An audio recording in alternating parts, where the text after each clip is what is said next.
마태복음 5장 33절에서 37절 또 옛사람에게 말한 바 헛맹세를 하지 말고 내 맹세한 것을 주께 지키라 하였다는 것을 너희가 들었으나 나는 너희에게 이르노니 도무지 맹세하지 말지니 하늘로도 하지 말라 이는 하나님의 보좌임이요 땅으로도 하지 말라 이는 하나님의 발등상임이요 예루살렘으로도 하지 말라 이는 큰 임금의 성임이요 내 머리로도 하지 말라 이는 내가 한 터럭도 희고 검게 할 수 없음이라 오직 너희 말은 옳다 옳다 아니라 아니라 하라 이에서 지나는 것은 악으로부터 나느니라.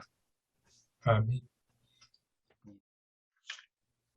오늘은 산상수훈 5번째로 맹세하지 말라는 제목으로 마태복음 5장 33절에서 37절 말씀입니다. 예배 강단을 중심으로 할 텐데요. 첫 번째가 문학적 구조로 나눠보면 마태복음 5장 21절에서 48절의 내용은 5장 20절에 더 나은 의에 대한 구체적인 예시들이 6반제로 제시가 되어 있거든요. 먼저 21절에서 32절에 보면 살인, 간음, 이혼 3개의 반제가 나와 있고 33절에서 48절까지는 맹세, 보복, 원수 사랑 이렇게 3반제가 나와 있습니다. 이렇게 33절에서 48절 사이에 첫 번째 이 맹세에 관한 게 오늘의 본문 말씀이거든요. 그래서 맹세에 관해서 33절에서 37절까지 나와 있는데 이 구조를 보면 33절은요. 기존의 가르침인 이 주제의 명령으로 구성이 되어 있고 34절 초반을 보면 예수님의 새로운 가르침인 반제가 금령으로 구성이 되어 있습니다. 그리고 34절 후반절과 36절은 4개의 사례에 관해서 나와 있는데 먼저 34절 후반절과 35절에 보면 구약적인 배경을 갖고 있는 사례들이 나와 있고 36절에는 보편적인 배경을 갖고 있는 사례가 나와 있습니다. 그리고 37절에는 예수님의 새로운 가르침인 반제가 명령으로 구성되어져 있습니다. 그리고 두 번째로 이 주석적 고찰로 이렇게 33절,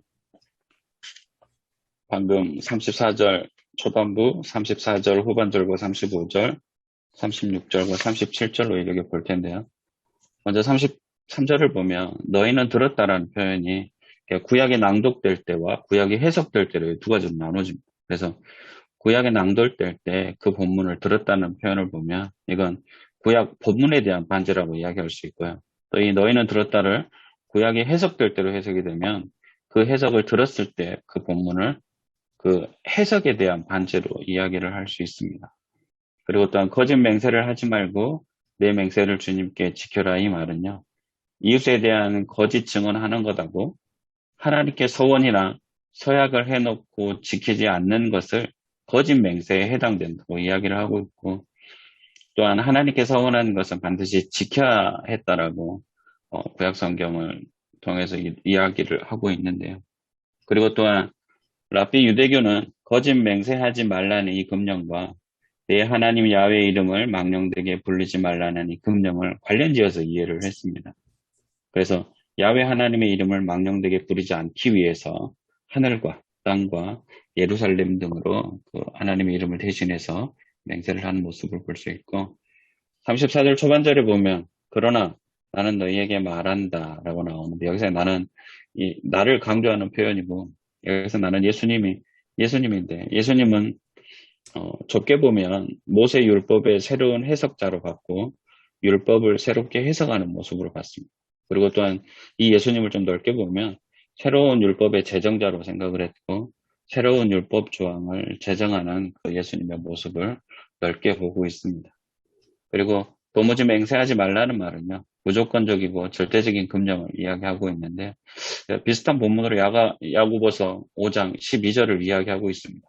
맹세하지 말라. 하늘, 땅, 다른 어떤 것으로도 맹세하지 말라. 단지 그렇다고 하거나 아니라고만 하라. 그래서 정죄받지 말라.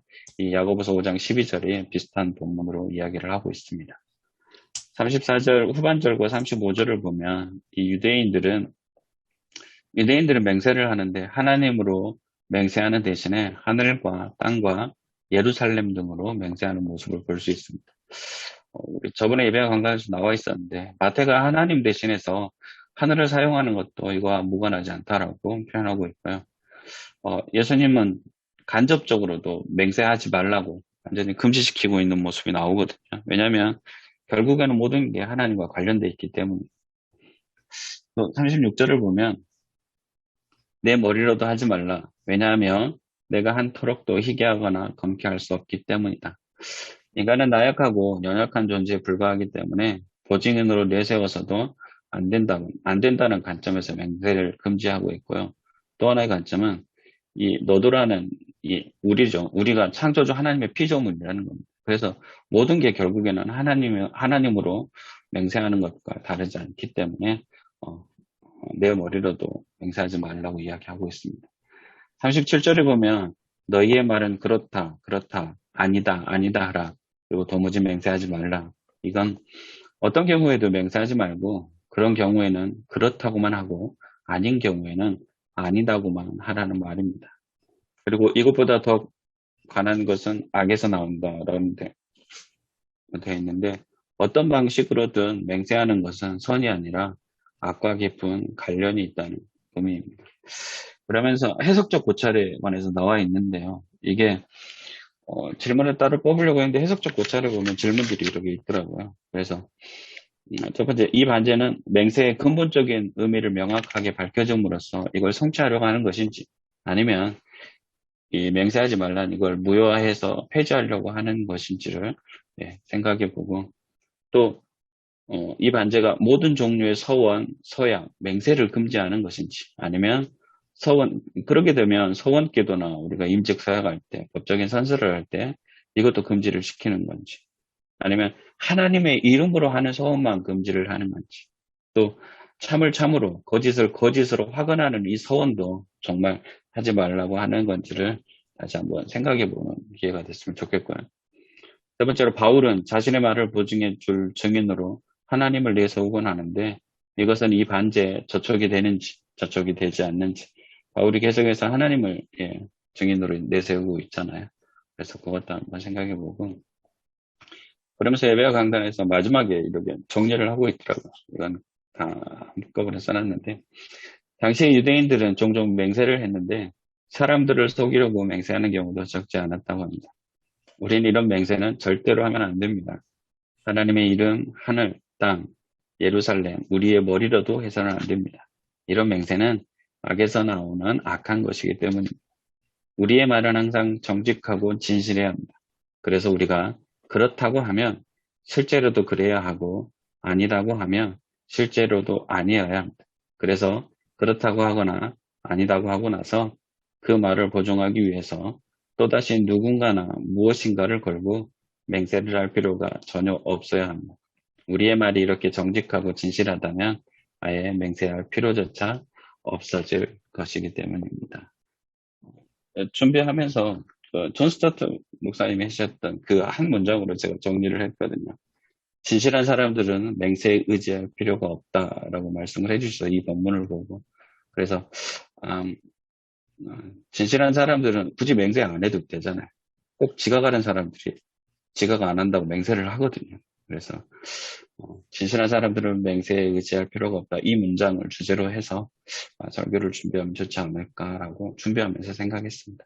이상입니다.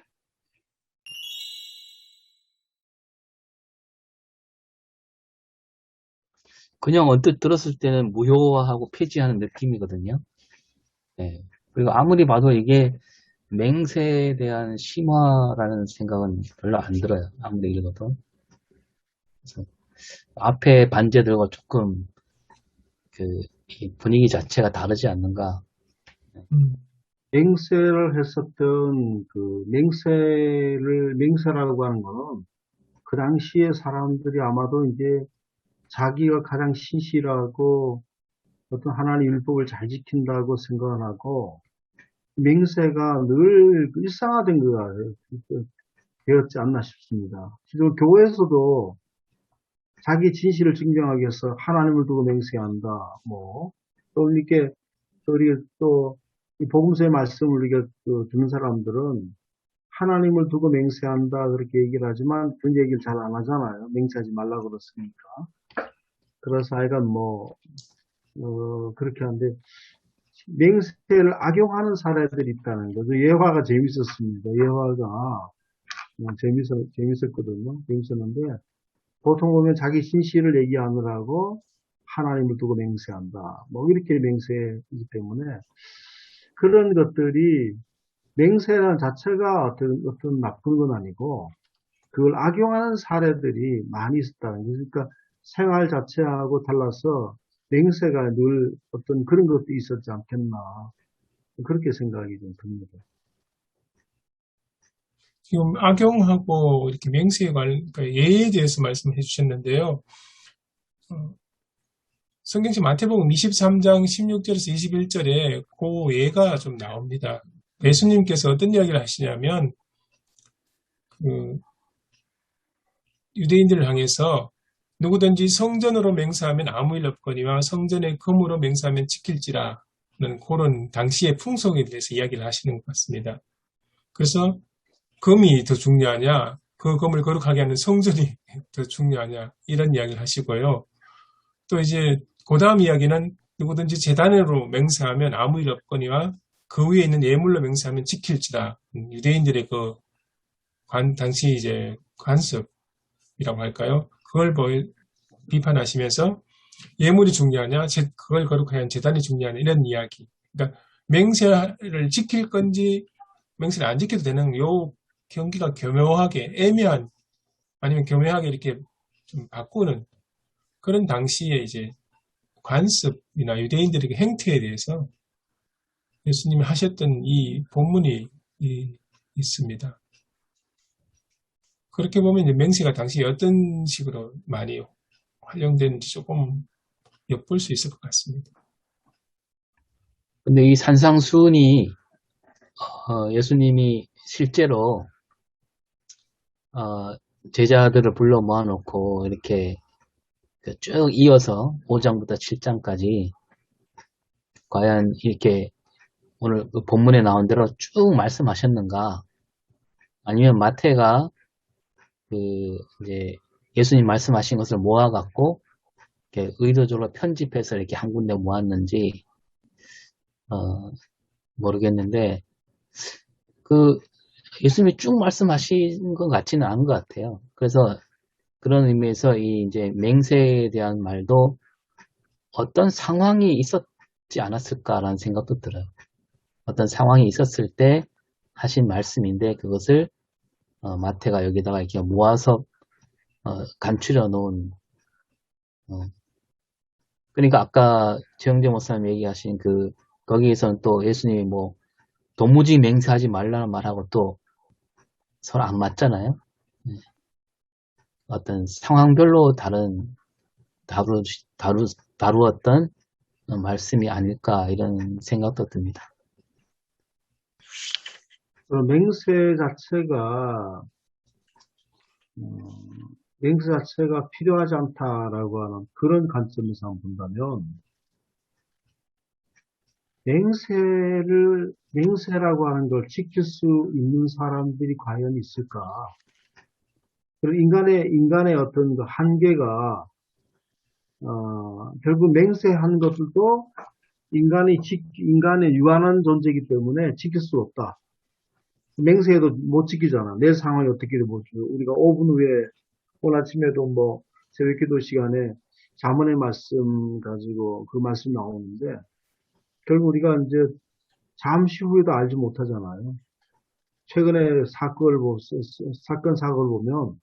광주 물류 아니고 이천 물류 그 같은 경우도 뭐 순간 일어났던 사건들, 또 광주의 그 철거 건물 붕괴 사건도 그렇고, 뭐 시내버스가 왔는데 순간적으로 그냥 덮쳐가지고 사고 났던 거 이러면다면, 맹세를 지킬 수 있는 것은 인간이 영원하지 않기 때문에 맹세한다고 해서 지킬 수 있는 것 아니고, 또 이 세상에 있는 것들은 영원하지 않지 않습니까? 성전도 영원하지 않았잖아요. 그러니까 영원한 것이 아니기 때문에 인간 자체나 어떤 사물을 두고 맹세한다 하더라도 실제로 그것들이 지킬 수 있는 것이 아니다. 그 때문에 아마 맹세를 정말 그걸 약속을 지킬 수 있는 분은 오직 하나님밖에 안 계신데, 우리가 뭘 두고 맹세해도 그것들을 지킬 수 있는 어떤 그런 한계가 있지 않겠나 그런 생각이 들어서 맹세하지 말라 그렇게 말씀하지 않겠나 생각이 듭니다. 또 그리고 오늘 뭐 상황도 오늘 어떻게 될지 모르지 않습니까? 우리가 지금 우리가 그리고 아침에 들어가는데 말씀을 드린 절대적이라 생각했던 것이 절대적인 게 아닌 것들이 너무 많잖아요. 그래서 아침에 제 예화는 도루묵에 대한 얘기를 했었습니다. 제가 지난주인가 며칠 전에 도루묵을 하나 사가지고 얘기했는데 선조 임금이 도루묵 얘기 안 했습니까? 피난 때에는 도루묵이 맛있었다고 굉장히 했지만 나중에 국물 들어와가지고 맛이 없어서 은어라고 했는 놈들을 다시 도로묵이라 그래요. 도루묵이라고 했지 않습니까? 우리 인간에겐 절대적인 가치 기준이 없다는 거죠. 언제 어떻게 상황이 어떻게 될지 모른다. 오늘 우리가 옛날에 안 먹었던 것이 나이가 들어서 먹는 것이 있고 옛날에 잘 먹었던 것이 또 지금은 또 안 맞는 게 있고요. 그래서 나의 경험과 나의 어떤 뭐 우리가 말하는 신학적인 배경이든지 어떤 것도 항상 달라질 수가 있다. 이기 때문에 그런 어떤 것들이 있지 않겠나 싶은 생각입니다. 결국 그 다른 이제 육반제하고 빗대어서 생각을 해보면 유추를 해보면 이것은 폐지냐 아니냐 뭐 이 문제도 생각해 볼 수 있겠는데 그럼에도 그 맹세하는 사람의 동기 왜 맹세하려고 하는지에 대해서 살펴보라고 하는 것은 아닌지 그러니까 결국 절대자이신 하나님께 맹세를 하는 거잖아요. 그리고 그 이름을 빌려가지고 자기가 뭔가를 할 수 있다라고 하는 자기의가 동기가 된다면 거기에 대한 문제 제기라는 생각을 해보는 거죠. 인간의 그 요즘 말로 하면 확증 편향이라고 할까요? 그러니까 자기가 절대가 되는 거죠. 자기 기준 안에서 이거를 맹세하면 그거를 이룰 수 있겠다라고 하는 나름 가늠해서 그렇게 얘기하는 거지만 실제로는 자기가 못하니까 말이라도 그렇게 해서 과도한 자기 안에서의 안정감을 누리려고 하는 그런 이제 부족한 인간의 동기가 거기에 있지 않은가. 그 간격이 결국 예수님이 지적하시는 부분이 아닐까라는 생각을 해보게 됩니다. 지난주 말씀도 사실 그런 면에서 예수님이 하신 말씀이 분명히 굉장히 과격하지만 그게 이제 원칙적인 건데 문제는 그 이면에 뭐 남자가 그 이혼을 일부러 의도해서 여자를 버리는 것에 대한 그 율법에 대한 어떤 반기를 드신 부분도 있을 수 있고 오늘 말씀도 역시 그런 측면에서 보면 인간이 그 맹세하려고 하는 그 동기가 뭔지를 우리가 조금 살펴봄직한 것이 아닌가라는 생각을 해봅니다. 물론 좀 전에 말씀하신 천 목사님 말씀하신 인간의 한계 그것이 시간이 됐든 뭐 영원하지 않은 그런 것들에 대해서 영원하신 하나님 앞에서 그것이 확증적이다라는 것을 언어로 표현하는 것에 대한 한계를 말씀하셨는데 물론 그것도 이제 포함되겠죠. 문제는 맹세하는 사람이 그 한계를 모른다는 거죠. 맹세할 때 실제로 한계가 있어서 맹세를 하는 것인데 그런 맹세하는 사람의 동기가 예수님께서 이거 살펴봐야 된다. 네가 말로 이렇게 저렇게 얘기하지만 실제로는 오버하고 있다. 과도하게 너가 생각하고 있는 동기 부분을 살펴야 되는 것이 아닌가라고 저는 이제 조금 생각을 해봅니다. 그럼 그 말씀은 이제 맹세하려면 똑바로 해라. 그런 의미라는 느낌이 드는데, 근데 예수님이 그럴 거면 맹세하려거든 이렇게 해라 이렇게 말씀하셔야 되는데 아예 맹세하지 말라 그랬다는 거죠. 그러니까 그래서 그게 뭐 무슨 이제 어린애한테 칼을 주면서 이 칼은 요때만 사용해라 라고 하면서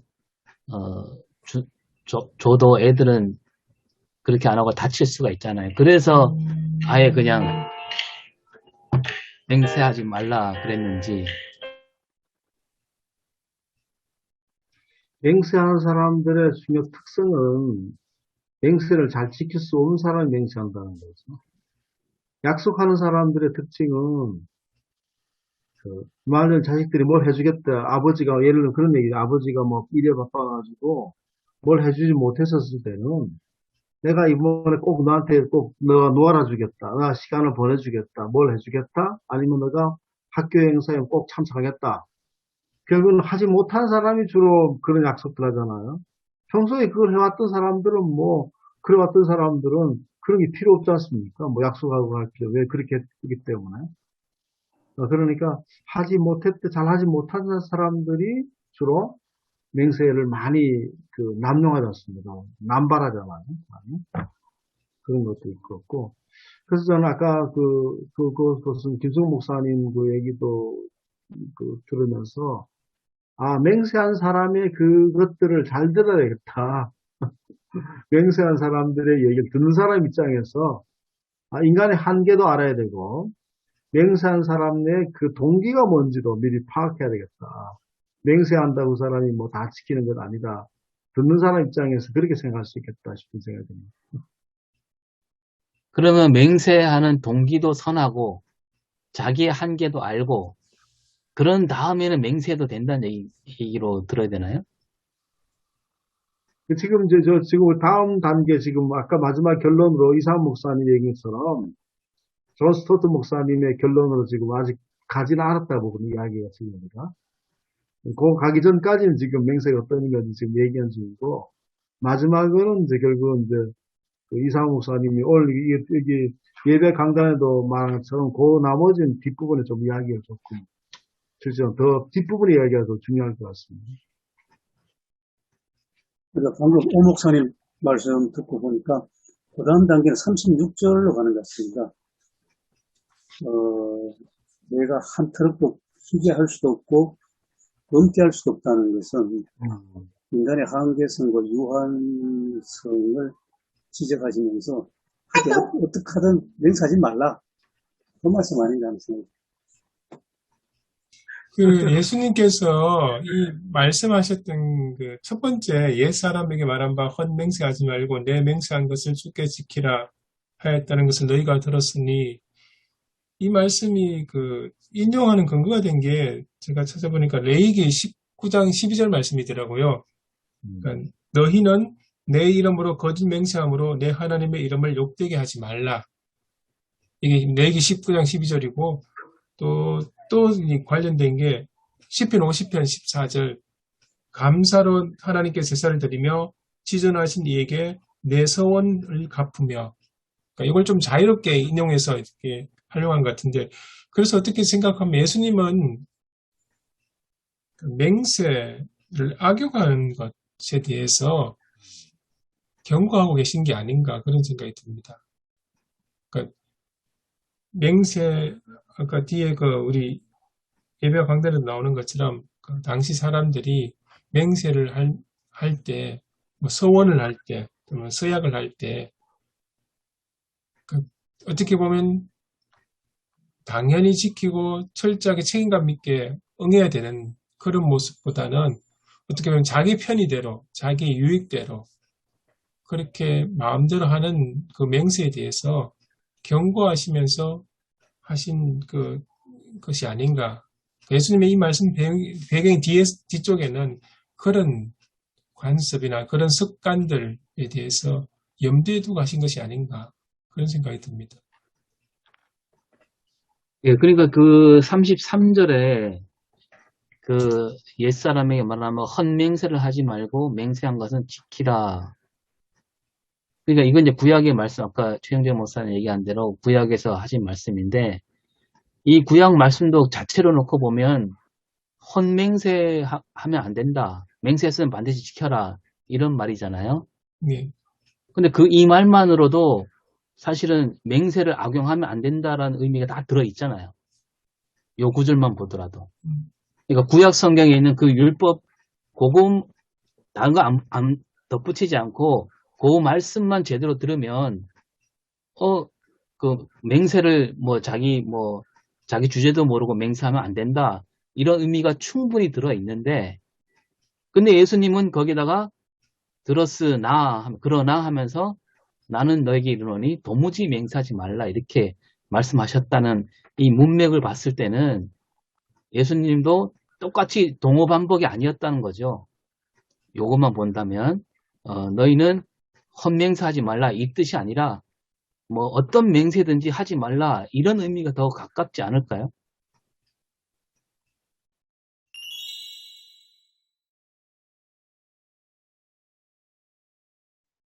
거기에 이제 동의는 하죠. 그러니까 뭐 대체할 수 있는 말씀을 하시긴 했잖아요. 37절의 마지막에 이게 이제 우리가 다뤄야 될 부분일 텐데, 그러니까 폐지나 대체가 없는 폐지 쪽으로 무효화하는 듯한 느낌이 들지요. 오성일 목사님 말씀하신 대로. 그럼에도 전체적인 맥락, 구약과의 관계, 또 현실적인 적용, 또 이것이 단순히 이거 해라, 이거 하지 말라, 단순 도식으로 얘기하신 부분이 아닌 깊은 심화 수준의 얘기로 우리가 받자면 또 깊은 부분이 있지 않겠는가 생각을 해보는 거죠. 지금 만약에 이건 폐지, 맹세하면 안 돼. 맹세 필요 없는 삶을 살아야 돼. 헛맹세든 진짜 진실한 맹세든 맹세 자체는 큰 문제가 있어라고 말씀을 우리가 받는다면 이제 할 수 있는 얘기가 굉장히 또 제한될 수 있는 부분이 있겠죠. 그러니까 누구에게 맹세하는지, 왜 맹세하는지, 뭐 때문에 맹세하려고 하는 그 동기가 무엇인지에 대해서 살피는 것도 물론 구약 율법에 헛맹세를 하지 말고 내 맹세한 것을 주께 지키라는 말씀에 포함될 수도 있겠죠. 그럼에도 그 이제 37절까지 가는 그 사이에 다 부정하셨잖아요. 그죠? 도무지 맹세하지 말라라고. 그러니까 실제로는 폐지 수준의 말씀을 하신 거예요. 그러면서 대안으로 37절 오직 너희 말은 옳다 옳다 아니라 아니라 하라. 이에서 지난 것은 악으로부터 나느니라. 이 말씀을 전체적인 맥락 속에서 우리가 해석하면서 지금 이거냐 저거냐 보다는 이거냐 저거냐는 어느 정도 말씀을 너무나 강하게 하셨기 때문에 우리가 대충 이해를 하고 그럼 이것이 뭔가를 이제 좀 드러낼 필요가 있을 것 같습니다. 바울도 갱그라에서 서원한 게 있어 머리 깎았잖아요. 그러니까 서원이나 맹세가 필요 없다는 아니고 자기가 더 어떤 사역이나 자기 삶을 좀 충실하기 위한 것들 중에 하나가 이제 긍정적인 면을 본다면 소원이나 맹세 같은 그런 걸 본다면 맹세가 자체가 전혀 완전히 뭐 도무지 하지 말라 그런 말씀했지만 맹세했으면 지켜야 된다. 신실하게 지켜야 된다고 하는 거. 지켜야 된다. 지키는 삶을 살아라. 아마 그것을 우리가 볼 수가 있고, 예수님 뭐 도무지 말라고 말씀하시긴 하셨는데, 맹세했다면 반드시 지켜야 된다. 지키도록 해야 된다. 라고 하는 것 점에서 한번 생각해 볼 수 있을 것 같습니다. 예배 강단에서 자연히 두 번째 문제로 이렇게 넘어가거든요. 그러니까 모든 서원과 서약, 맹세를 금지하는 거냐, 아니면 하나님의 이름으로 서원하는 것만 금지하는 거냐. 그러면 하나님의 이름으로 한 거 아니면 괜찮냐, 또 이렇게 물어보시거든요. 그래서 근데 정말 참으로 거짓으로 확언하는 것까지 금지해야 되냐. 그러니까 질문을 이렇게 한 3-4개로 쭉 다시 나눠요. 그러니까 이게 구체화시키는 거냐, 아니면 이걸 폐지하는 거냐의 문제를 크게 보고, 그걸 두 번째 문제에서 이렇게 여러 가지를 가지치기를 하거든요. 자연스럽게 이제 그 문제로 이렇게 넘어가면 아마 될 것 같은데, 모든 걸 금지했는지, 아니면 하나님의 이름으로 하는 걸 금지했는지, 그리고 하나님의 이름으로 안 한 건 괜찮은지, 정말로 참인 것, 거짓으로 하는 건 괜찮은지. 그러니까 이 질문이 두 번째 문제, 질문을 이렇게 넘어가는 것 같아요. 그러니까 그런 것도 얘기하면서 또 바울 얘기도 곁들여요. 그래서 지금 예배 강단 이제 하시는 분은 바울의 견해를 곁들여서 참인 것, 거짓은 거짓인 것으로 바울은 그런 쪽으로 했다라고 우리가 그렇게 이해하면 좋겠다라고 책에서는 그렇게 이야기하고 있거든요. 그런데 제가 말씀하신 걸 들으면서 느끼는 거는 오늘 성경 본문에 예수님께서 하늘은 하나님의 보좌, 땅은 하나님의 발등사, 그리고 예루살렘은 큰 임금의 성, 그리고 이제 어떻게 보면 너희 우리가 내 머리도 하지 말라고 하시는 것은 내 인간의 한계, 연약함 이렇게 해석하는 것을 쭉 이어가면 오늘 또 예배 강단에는 첫 번째는 내 머리나 인간의 연약함과 한계를 이야기했고 두 번째는 인간 역시도 하나님의 창조물, 피조물이다. 하나님과의 관계성을 이야기하시거든요. 그러니까 이렇게 따지면 하나님과 관계 안 된 게 없는 것 같습니다. 그러니까 만약에 이렇게 확장해서 해석을 해버리면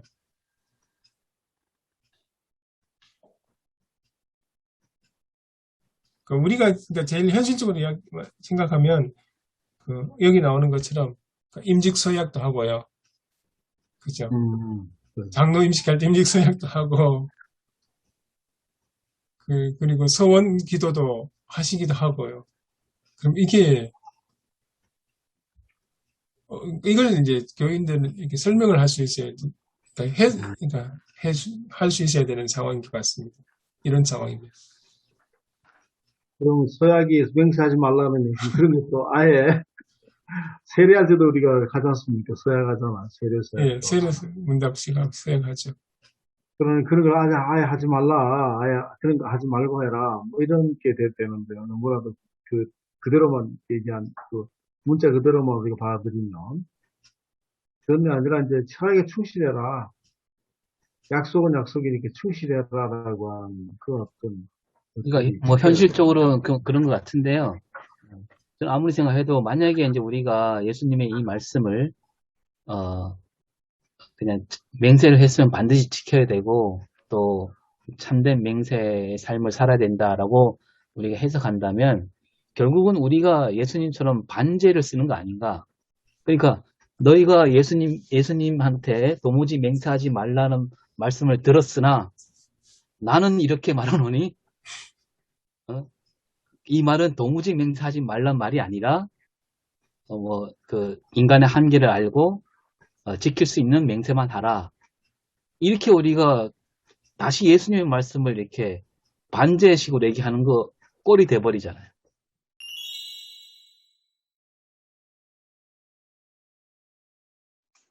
근데 그러고 보면 사실 교회에서 하는 서약이나 맹세가 지켜지나요? 그러니까 그런 걸 이제 뭐 100%는 아니지만 제 경험과 임상으로 보면 진짜 좀 헛되고 헛된 게 많다. 예. 간증 같은 걸 시켜보면 차라리 안 했으면 그런 케이스도 있고요. 그러니까 이게 진짜 예수님이 말씀하신 게 맞는 거예요. 사실은 맹세하면 안 되는 거죠. 사실은 뭘 확정할 수 있겠어. 인간이 뭐 확정한다고 말을 한 만큼 사실은 그거를 침해하거나 또 그걸 지키지 못할 가능성은 점점 더 높아지는 거잖아요. 사실은. 그런 면에서 참 한계를 많이 경험하는 부분이죠. 목회 현실 가운데. 사실 우리 그러니까 결혼 예. 서약도 못 지키잖아요. 야, 그리고 직분 문제도 마찬가지예요. 그러니까 목회자가 약간의 강박관념일 수도 있지만 한 교회 안에서 뭐 예를 들어서 이제 안수해서 직분자들이 이제 세워지면 목사의 마음은 그렇잖아요. 이분이 평생 뭐 다른 변동사항이 없다면 이 지역에 살고 그럼 한 교회를 이렇게 신실하게 지켜주기를 원하잖아요. 근데 교인들은 그렇지 않은 부분이 꽤 많은 것 같고 또 그걸 확증해서 말로 이렇게 간증하고 나서 며칠 지나서 교회를 떠나겠다고 하는 그런 뭐 극단적인 경우일 수 있겠습니다만 이제 목회자가 가지는 상처가 굉장히 커지는 거죠. 그 말만 믿었다가 그 말을 아예 안 믿을 수는 없는데 너무 지나치게 그 사람과 그 사람이 했던 말에 그 진실성을 너무 믿었다가 더 실망하고 또 상처받는 그런 케이스도 적지 않다라는 생각을 해봅니다. 좀 민감한 문제긴 하지만, 성도님들도 그러지만, 목사님들도, 전 위임이라는 개념이 있잖아요. 위임이, 뭐, 그거 아닌가요? 근데, 네. 그 다음 말은 안 하겠지만, 성도님들뿐만이 아니고, 목회자인 저희들의 모습도 다시 되돌아봐야 되지 않나, 라는 생각들을 하거든요. 큰 교회 나면, 제가 알기로도 위임 목사님의 이력서 많이 들어가는 걸로 알고 있는데, 다 그런 것들도 다. 그러니까 결국은 저희들의 모습부터 다시 봐야 되지 않나. 맹세하는 건 말 그대로, 그러니까 계속 책에도 나와 있지만, 거짓을 덮기 위해서 맹세하는 모습이 꽤 많이 있잖아요. 그러니까 맹세 안 해도 되는 사람들은 맹세 안 하고 잘 살아가니까. 그래서 저희들의 모습들도 좀 되돌아보는 모습. 그러니까 존 스타트 그 책, 산상수훈 책 보면서 진실한 사람들에 관해서 아까 뭐 진실의 일상화도 김 목사님 얘기하셨지만 이 모습이 회복돼야 되지 않을까. 설교 문제도 마찬가지고 저희들 설교들 이렇게 막 그래도 이제 이렇게 월요일에 이렇게 프로페 짜이 하고 설교 막 준비하지만 예, 그게 안 되는 것들도 참 많이 있잖아요. 이것저것. 이번 주 설교 보면서도 다른 목사님들의 본문 준비하면서 관련된 설교를 굉장히 많이 듣거든요. 준비를 하면. 오늘 본문 5장 33절 37절 말씀 오카노 목사님부터 해서 당대 내노라는 대가들의 설교를 많이 들었어요. 근데 그분의 내용이 저희 책에도 있더라고요. 그러니까 그건 인용이긴 하지만 그래서 정직성의 문제에 관해서 저희들도 많이 생각해야 되지 않을까라고. 그러니까 맹세의 문제이긴 하지만 이게 결국은 정직성, 진실성으로 가잖아요. 그래서 그게 저희들의 모습을 다시 되돌아보는 그 시간이 되지 않나라는 생각을 했습니다. 맹세하니까 전 중국 선교사 출신이잖아요. 제가 선교사 갈 때 그랬거든요. 하나님 저는 중국에서 죽습니다. 그것도 맹세잖아요. 근데 저는 지금 한국 땅에 와 있으니까. 그러니까 맹세하면 안 되는구나. 그러니까 정말 죽을 각오로 그리고 그렇게 얘기도 했었던 것 같아요. 하나님 저는 중국 땅에서. 근데 쫓아내는 걸 어떻게 해요? 나가라고 하니까 나오긴 했지만. 그래서 그러니까 이 말보다 삶으로 더 진실되게 살아가야 되지 않나. 다시 한번 생각하는 것 같습니다. 그러니까 이사모 목사님 말씀대로 이 목회자부터 맹세를 제대로 해야 되는데 지금 그러니까 이 교회 성도들도 벌써 다 알고 있는 것 같아요. 목회자부터 그 거짓 그 헛맹세를 한다는 거를 제가 이 검은교회 이제 청빙 과정에서 그게 그 중직자가 그러더라고요. 저한테 지나가면서 목사님 우리 교회 박사학위 받은 분도 지원했다고. 어떻게 박사학위 받은 분이 이쪽으로 오시겠냐고. 그분들은 그거를 받아들이지 않는 거예요. 그래서 이분은 뭔가 틀림없이 문제가 있을 것이다. 박사학위가 어떻게 검은도로 오냐 이거예요. 그리고 그분은 아예 심사 대상에 제외가 됐어요.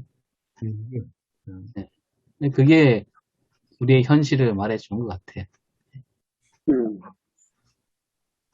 됐었으면 맹세와 서원 안 하는 것이 유익하더라고요. 저는 좀 지나온 경험 가운데 속에서 됐었으면 맹세하지 말고 서원하지 말자. 그 서원 기도는 저는 거의 뭐 해본 적이 별로 많이 없습니다.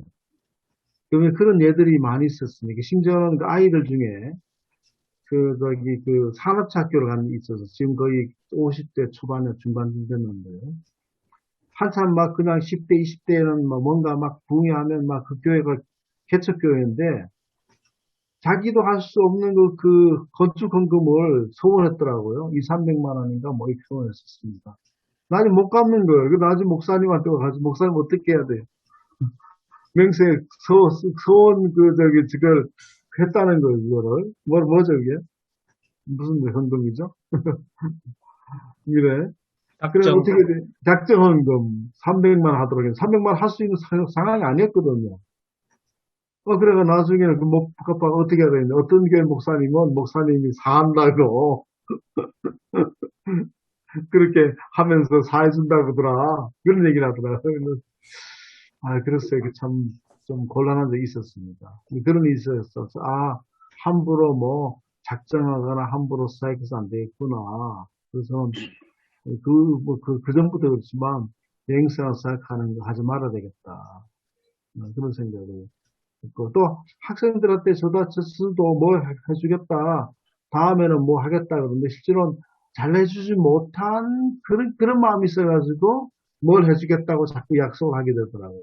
나중에는 그걸 잘 못 지키게 돼가지고, 아이들한테도 뭐 해주겠다, 뭐, 그렇게 하지 말아야 되겠다 싶은 생각이 들어서, 그래서 대신 서원 사역 같은 거, 맹세 같은 거 안 하게 되더라고요. 잘 못 지키니까.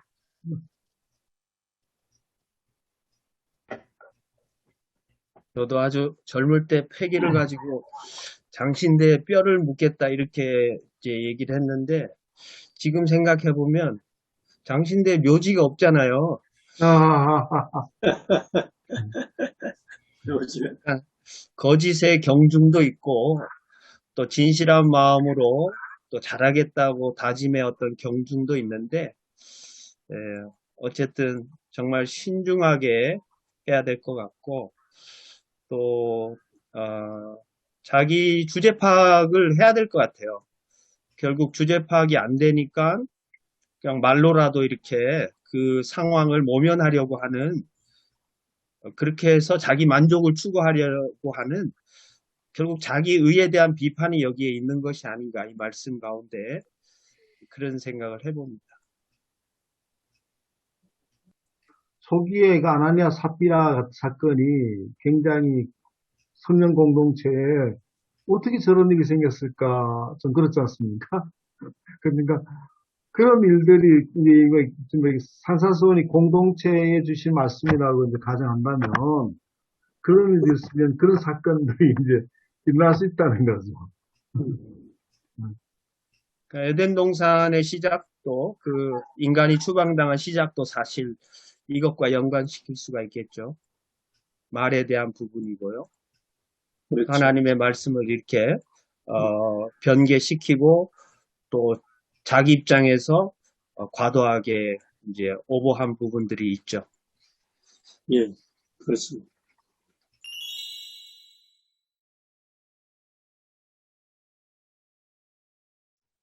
맹세를 한다는 것을 전제를 한다면 맹세하는 것하고 맹세하지 않은 것, 일반 평상시 생활하고 구분이 되지 않습니까? 그러니까 맹세나 서원한 걸 반드시 지켜야 된다고 사람들이 생각한다면 그럼 일상생활은 안 그래도 된다는 뉘앙스가 나올 수 있거든요. 그래서 드는 생각은 예수님이 하셨던 이 말씀의 의미는 그런 구분을 없애는 게 아닐까요? 맹세를 하든 아니면 일상생활을 하든 항상 너희 말에는 거짓이 없이 진실하라. 그렇게 말씀하고 싶으신, 그러니까 그리스도인이라면 나를 믿는 너희 공동체 안에서는 맹세할 때는 진실하고 반드시 지키고 맹세는 하지 않을 때는 그냥 네 마음대로 이런 게 구분되는 게 아니고 맹세를 할 때나 하지 않을 때 그 구분이 없이 항상 진실하라. 말과 행동에 솔직하고 책임감 있게 행동하라. 그런 의도를 하신 게 아닐까. 지금 하신 말씀, 제가 이해하기로는, 예, 아까 천 목사님이 말씀하신 마지막 단계 아닌가. 그러니까 맹세할 필요조차 없이 진실되게 살아라. 정직하게 살아라. 오늘 설교 가이드라인도 정직이 나오거든요. 예, 예, 맹세 자체가 필요 없는 그런 정직하고 진실된 삶을 삽시다. 그렇게 생각이 듭니다. 맹세하든 안 하든 진실해야 된다. 이것이 결론인 것 같고요. 근데 이제 그 앞부분의 헛맹세는 뭐 우리가 맹세하지 말라라는 도무지 맹세하지 말라라는 그런 부분과 연결해서 그러니까 거짓말해서는 안 된다는 거 알고 또 맹세를 남발하거나 악용하거나 오용해서는 안 된다는 거 과도한 것이다라는 것을 우리는 이제 알게 됐는데 그리고 과도하게 판단하고 결정하는 것은 인간의 영역이 아니라 하나님의 영역이 될 수 있고 그렇게 표현하는 것 자체가 이제 오류 가능성을 가지고 이제 리스크가 있는 이제 표현이 될 수 있다라는 것도 이제 알게 됐는데 이제 아까 말씀하신 그 근본적인 의미 그것을 이제 어떻게 해석할 것인가에 대한 부분이겠죠. 그러니까 예를 들어서 교회에서 장사하면 안 된다 알지만 그러면 바자회는 어떻게 하느냐 뭐 이런 문제겠죠. 그러니까 맹세하지 말라고 하셨는데 선한 맹세, 하나님 앞에 결단하는 맹세, 다짐하는 맹세까지 포함해서 그거 하지 말아야 되는가? 선한 마음으로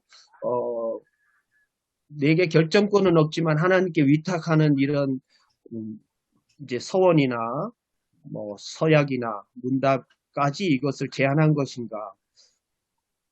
그렇지는 않다고 저는 이제 생각하는 거죠.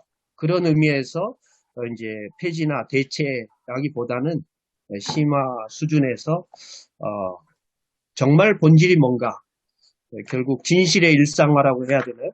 그러니까 거짓이 일상화되어 있는 그 시대를 굉장히 비판하는 부분도 있겠고 그래서 오늘날도 마찬가지겠죠. 그런 의미에서 이제 거짓과의 하나의 싸움에서 이제 진실한 그리스도인의 모습을 지향하라는 말씀으로 생각이 듭니다. 또 단어가 참 또합니다. 진실의 일상화. 그렇게 본다면 오늘 이 맹세하지 말라는 말씀은 어떻게 보면 거짓하고 관련 있는 내용이 아닐까 그렇게 생각됩니다. 그리스도인의 삶 속에 거짓된 모습들, 그 말들, 행동들 여기에 대한 하나의 경고가 아닌가 그런 생각도 듭니다. 그래서 말이 앞서지 말고 실제로는 그것들이 오늘 정말 그 삶이 되라. 어떤 그런 이사 목사님도 오늘 여기 다이어의 강좌도 말씀드렸지만 그런 어떤 삶을 살아라라고 하는 것들이 저는 강조점 돼야 될 경우입니다. 결국 헌맹세도 거짓말 아니겠습니까? 거짓. 의도한 거짓말, 또 처음에는 의도 안 했는데 하다 보니까 거짓말이 되는 것도 있고 뭐 그런 맹세가 거의 지키지 않으면 다 거짓말로 연결되니까.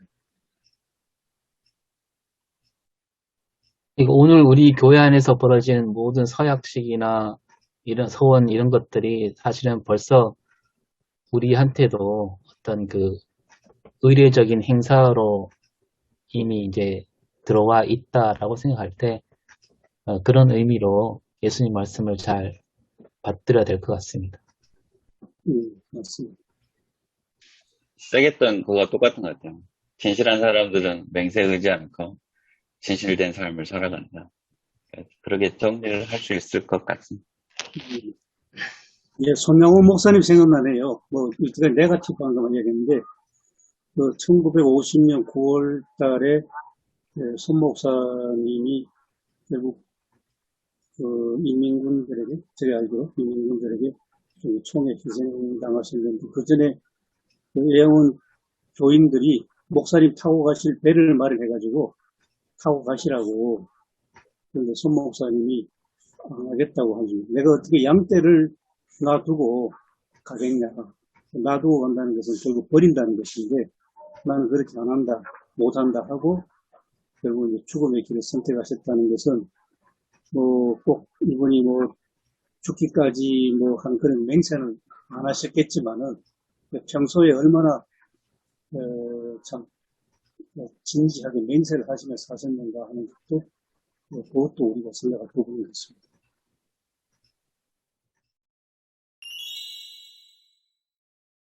사랑의 하나님 참으로 감사를 드립니다. 정말 죽을 수밖에 없는 죄인인데 주님께서 저희들을 말씀을 전하는 자로 불러주셨습니다. 저희들이 주님의 말씀을 준비하며 또 주님의 말씀을 선포하며 저희들이 진실된 삶을 살 수 있도록 저희들 가운데 함께하여 주시옵소서. 저희들은 스스로 하지 못합니다. 성령님께서 저희 가운데 함께할 때 저희들이 진실된 삶을 한 걸음 한 걸음 걸어갈 수 있음을 이 시간 고백합니다. 한 주간 하나님의 말씀을 붙들며 저희들이 먼저 진실된 삶을 살아갈 수 있도록 도와주시고 우리 성도님들 또한 저희들의 모습을 보고 그 한 걸음 한 걸음을 같이 걸어갈 수 있도록 하나님의 공동체가 될 수 있도록 주님 저희들을 지켜주시옵소서. 오늘 이 시간에도 저희 가운데 함께해 주심을 감사를 드리며 예수님의 이름으로 기도드립니다. 아멘. 고맙습니다. 감사합니다. 고맙습니다. 감사합니다. 네.